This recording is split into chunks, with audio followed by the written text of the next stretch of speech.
amma dai Alhaji yau ba fita ko na fi son ka zauna a gidan nan mu shayi mu ga na gaka. To ai akwai wanda ya kira ni yanzu kimo afuwa. A gaskiya ne Alhaji ba za ka fita ba kawai kai zaman ka a gida haba. Amma ni kaina ina son in zauna in kalli wannan kwalliyar da ake fito amma saboda abubuwa sun yi yawa ne dole ne fita. Ina da appointment da yawa da mutane a waje. Amma dai Alhaji da ka yi zaman ka saboda yau ma ya kasance na wani gaskiya. Na kwana mami. Amir kana ciki kenan. To sai ina kuma. Zan je school ne wallahi. Na kwana daji. Tashi lafiya? Lafiya kalau. Ya karatu. Alhamdulillah. Amma yau baka ce min zaka je ko ina ba kuma ka je ka kwanta kake ta bacci haka? Wallahi kin san da mun zan je in karɓi result ɗin nan da yake ya fito. Ai ka kyauta to sai ai sauri a dawo.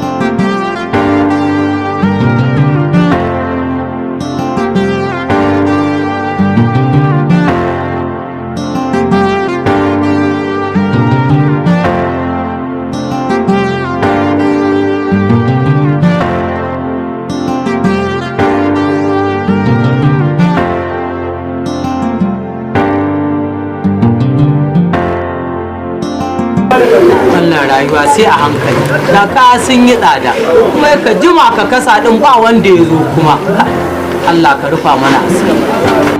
Assalamu alaikum, hawa da tumatir da kokomba. Me za a baka? Kokomba da tumatir. Kokomba da tumatir na 20? Haba, wannan ana cikin wannan tsadar ka miko 20? Haba, ko wallahi kun fiye san banza. Amma ga banza a turo ka kace sai na 50. Sai na 50. Haba wannan rayuwa ana tsitsiri komai ka taba abinda da zaka siya 10 yanzu fa 100 ne amma mutane sun ki su gane su ga kamar laifin mu ne. Haba da nawa za ka siya wasu abubuwan an ninninka an dora. Allah ya rufa asiri. Salamu alaikum. Assalamu alaikum.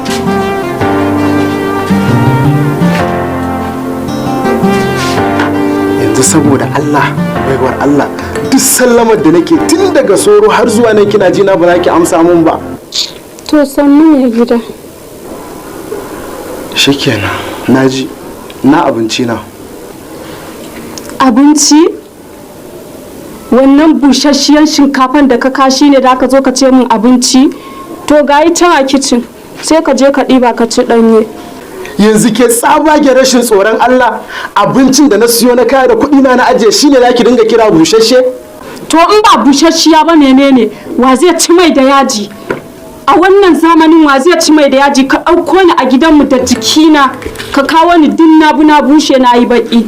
Haka ne yanzu kin manta sanda na je na auro ki a ƙauye ko? Wata kan kin rabu da cin tuwon dawa. Haka ne dole ne ki gaya mun haka kika duba ko karfin ka ce muna cikin cin tuwon dawa a gidanmu lokacin da ake zuba maka rabaje ka baje ka ci baka da baki sai yanzu da ka auro ni ka kan dama kuma zaka kuke ba ku gaji abin arziki ba. Haka ne dama maza haka suke. Ni yanzu ba wannan ba don samu ruwan wanka ka san Allah idan na tashi ne gida